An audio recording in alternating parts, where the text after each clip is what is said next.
Bonjour, bienvenue au message lumière de la famille Myriam. Bonjour, nous sommes très heureux de vous retrouver.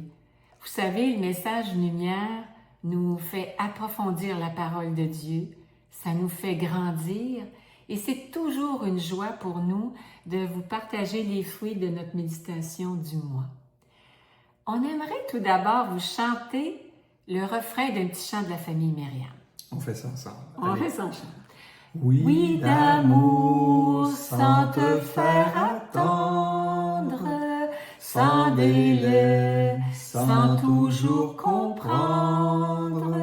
Oui, d'amour, qui livre ma vie à tes désirs, à ta volonté. Maintenant, on veut revenir aujourd'hui sur l'évangile de Saint Matthieu, où Jésus dit « Qui a trouvé sa vie la perdra, qui a perdu sa vie à cause de moi la trouvera. » S'il y a une personne qui a perdu sa vie, qui a donné sa vie pour nous, par amour jusqu'à mourir sur une croix, c'est bien Jésus. Il a vécu ce qu'il nous demande de vivre dans cet évangile et bien au-delà. Une image nous vient aussi quand nous lisons ce verset. C'est celle d'un chien attaché avec une corde à un poteau et qui aime beaucoup son maître. D'autres vous diront des fois l'image d'un oiseau attaché par une petite ficelle à sa patte, là, qui est attachée, peu importe. En le voyant partir, le chien va forcément essayer de le suivre, son maître. Mais parce qu'il est attaché à ce poteau, il ne pourra pas. C'est la même chose pour nous. Si nous sommes attachés à nous-mêmes, à notre précieux temps, à l'argent ou à autre chose, ça nous empêche de suivre Jésus. Surtout quand c'est nos priorités. Hein? Oui, oui. Il faut faire attention à nos priorités. Oui, bien, parlant de priorité et en parlant d'attachement, je suis une personne qui écrit à chaque jour la liste de ce que j'ai à faire dans la journée. Aujourd'hui, en premier, c'était d'enregistrer une message lumière. Bon, pour ça, je me sers de petites feuilles que je trouve dans une imprimerie pas loin de chez nous. C'est bien de faire une liste parce que ça m'empêche d'oublier des rendez-vous. Ça me permet d'être efficace dans mes déplacements, à faire mon retour sur la journée en soirée, etc. Ça a beaucoup d'avantages. Mais pendant longtemps, j'ai été très attachée à ma liste de choses à faire. Aujourd'hui, j'essaie d'être ouverte à ce que Dieu veut, lui, ajouter à ma liste et de ne pas être centrée sur moi. Je vous donne un exemple. L'an passé, après la messe du matin, une dame de la paroisse vient me trouver et me dit que quand j'aurai le temps, elle aimerait bien me parler. Je lui réponds à ce moment-là, sincèrement, que je vais le faire. Puis je la laisse. Puis je commence à marcher vers l'arrière de l'église.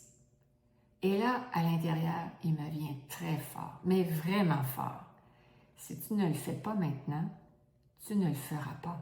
Tu t'en allais, là. Je m'en allais. Alors, je suis retournée sur mes pas. Je suis allée voir la dame et nous sommes allés dans une salle à côté de la salle de la sacristie et je l'ai écoutée pendant environ 1 heure.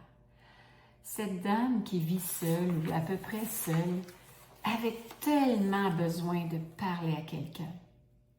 Ce jour-là, j'ai donc laissé ma liste de côté et je ne l'ai pas regretté.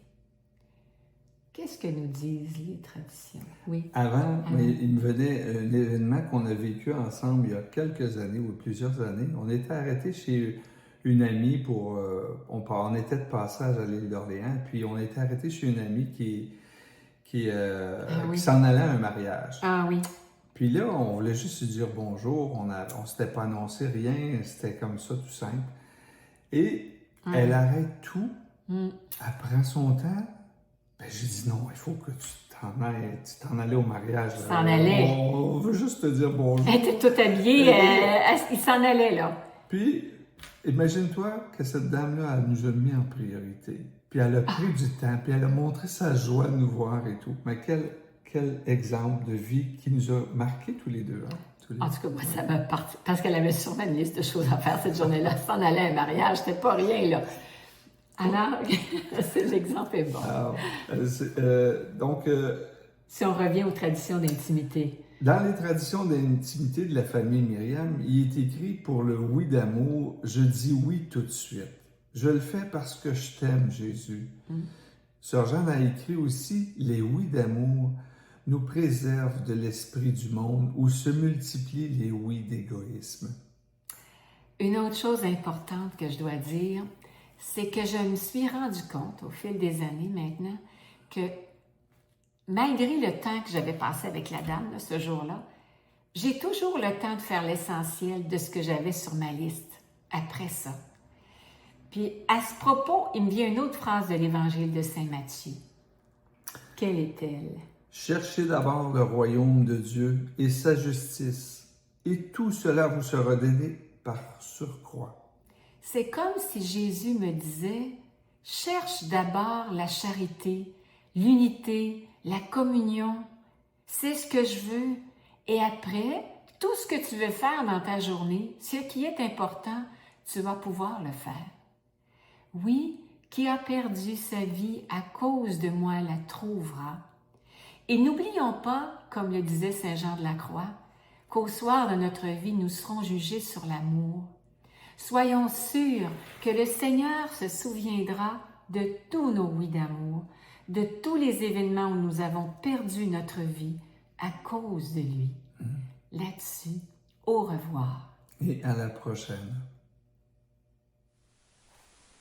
Jésus,